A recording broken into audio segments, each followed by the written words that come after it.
Estudando o sistema de numeração decimal, Hillary apresentou o número 124 pelo desenho mostrado na figura 1. Wellington fez o mesmo para a figura 2. Né? Ele representou o número, se você perceber aí, Hillary representou da seguinte forma. 1, 2, 3, 4, 5, 6, 7, 10 blocos. Então, seria 10 vezes 10. Aqui você tem 10 blocos, mais 10, vezes 2, né? Mais 4 blocos aqui, ó.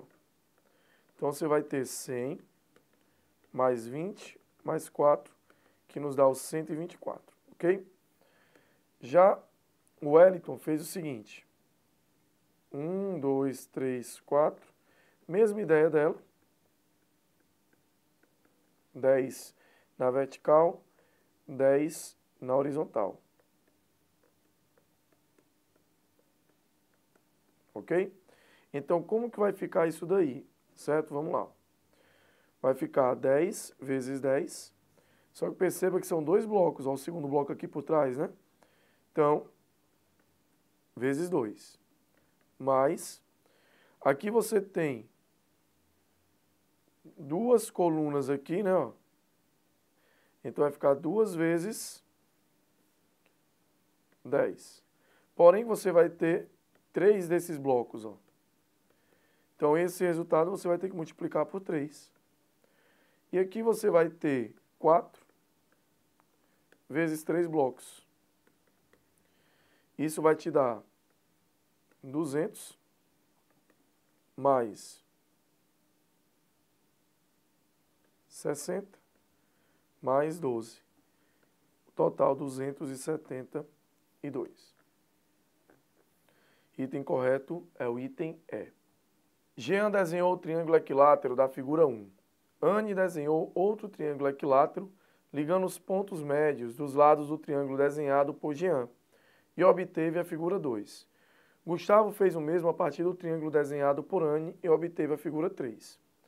Procedendo desse modo, quantos triângulos equiláteros Dávila, que é a 50ª pessoa a fazer o mesmo processo, terá na sua figura, né? Veja o seguinte, figura 1 feita por Jean tem um triângulo. Figura 2, feita por Anne, vai ter 1 mais 4 triângulos, que te dá um total de 5. Figura 3 vai ser 5, né, triângulos mais 4, que te dá um total de 9. A figura 4, você vai ter 9, que é o anterior, mais 4, total de 13 triângulos. Ele quer saber a figura 50, né? Então, como que você vai resolver essa questão, tá? Você vai fazer o seguinte, aqui você tem uma progressão aritmética. 1, 5, 9, 13 e assim por diante. O que você quer é o A50, né? O A índice 50. Isso daí é A1 mais 49 vezes a razão.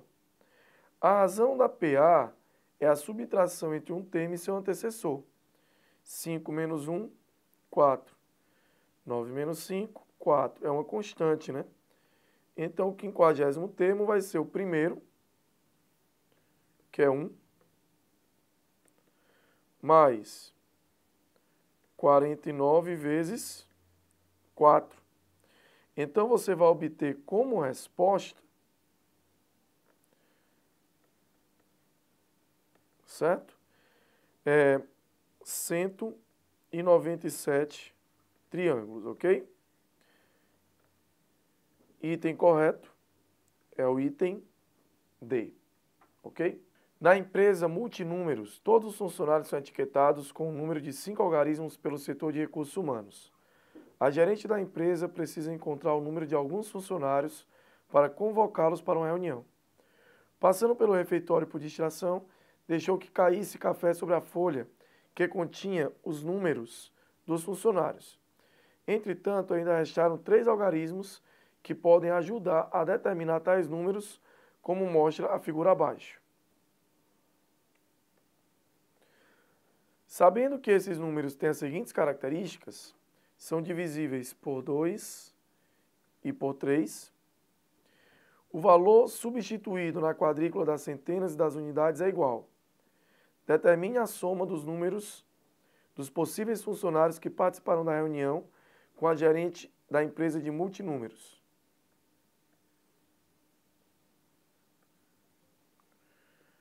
A situação é a seguinte.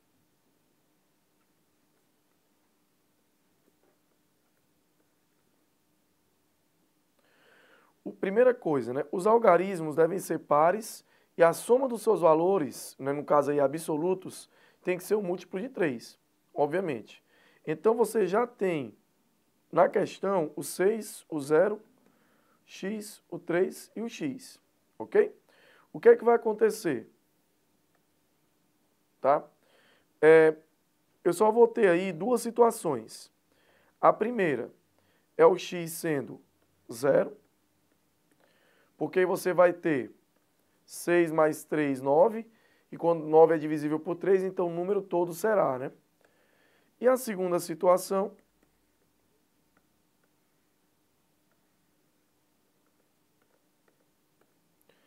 vai ser o seguinte, o 6 e o 0 já está, x, 3 e x. Você teria que ter aí, teria que obter o x sendo 6. Porque quando você somar 6 mais 6, 12. Mais 6, 18, né? Mais 3, 21.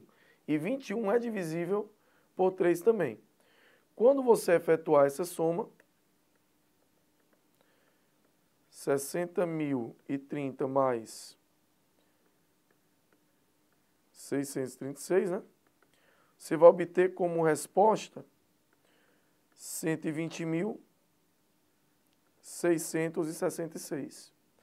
O item correto, então, seria o item B. No período da Páscoa de 2014, determinada empresa produziu um mesmo modelo de ovo de chocolate para ser vendido tanto no Brasil como no Japão. Uma revista brasileira divulgou o preço do referido ovo em ambos os países citados, conforme a figura. Baseado nessas informações, vamos lá. O ovo vendido no Brasil, certo? Ele é R$ 35,49. No Japão, R$ 15,23. Então você vai dividir o ovo vendido no Brasil pelo ovo vendido no Japão, certo? E multiplicar esse resultado por 100. Isso daí vai te dar 233%. Por que multiplicou por 100? Para achar já em porcentagem, né? Ou seja, isso quer dizer que é 233%, né, mais caro. Então vamos lá. Já para saber a diferença para o Japão, então você divide o do Japão pelo do Brasil, que é 35,49, e também multiplica por 100. Isso daí vai te dar aproximadamente 42,9%, né, do preço vendido no Brasil, ou seja, 57,1%, né, mais barato, tá? Logo, nós temos como opção correta o item E. O ovo vendido no Japão é cerca de 57,1% mais barato que o ovo vendido no Brasil. Tá certo? Então, uma questãozinha sobre porcentagem para você. Você já deve ter lido aí o enunciado, né? Dá uma olhada rapidinho para que a gente possa resolver de forma mais rápida aqui a questão, ok? O desconto percentual por rolo que André costuma receber na compra da marca X é... Aí você vai fazer o seguinte.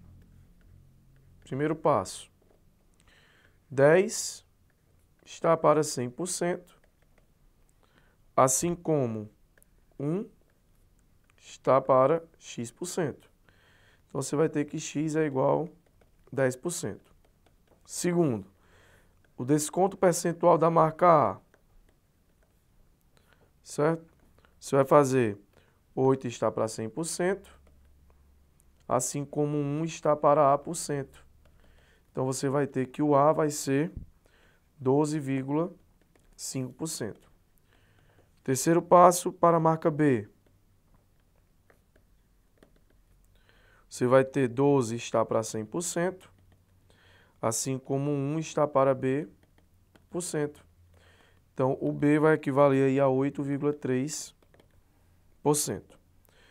Quarto passo, marca C.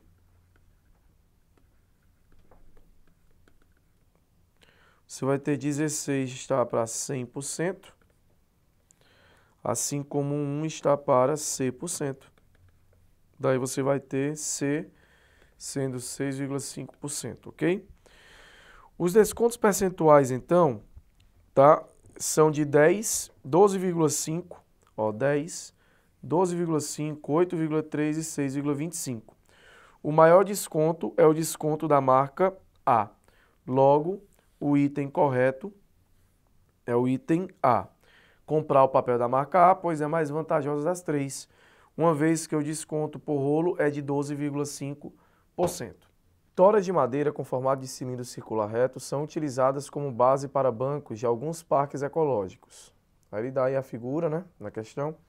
Deseja-se modificar essas bases de modo que o raio da base do cilindro seja reduzido pela metade e a altura duplicada. Com essas alterações, o volume do cilindro é... O que você tem que entender aqui é o seguinte, que o volume de um cilindro é a área da base vezes a altura, ou seja, πr ao quadrado vezes h, ok? O raio do cilindro ele diz que vai ser reduzido pela metade. Então, o que vai acontecer? Ó? Chamar de volume 2 essa nova situação. O novo volume passa a ser π, o raio é r sobre 2, aí fica ao quadrado, vezes a altura que dobrou, né? 2h. Então, esse segundo volume vai ser π vezes r ao quadrado sobre 4 vezes 2h.